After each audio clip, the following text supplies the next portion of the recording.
humihingi siya ng 100 billion a year specifically for flood control. If you are in your right mind as a president, dapat nilagay mo na yan sa NEP. Diba? Meron ka palang programa for flood control.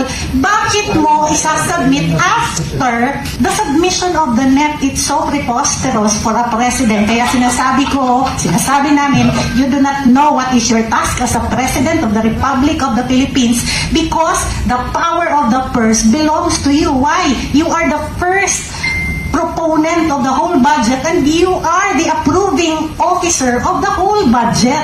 So bakit ka in between your proposal and your approval of the final budget mag-i-insert? Because dito sa insertion nangyayari ang padrino system. Ito na nga, di ba, the Maleta legacy. If there is one legacy that this administration is leaving to the Filipino people, it's the Maleta legacy.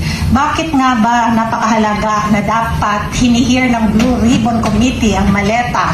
Because lahat ng maleta na isinakay nila sa mga chopper at mga eroplano, it was supposed to be served para sa mamamayang Pilipino. May krisis tayo ngayon sa langis. Ano ba yung kanilang mga confidential funds at yung mga ninakaw nila? Dapat wala tayo. You know, the Philippines is not poor, but we have poor leaders. Poor na karakter, poor dahil inuuna nila yung mga sarili nila at hindi ang taong bayan.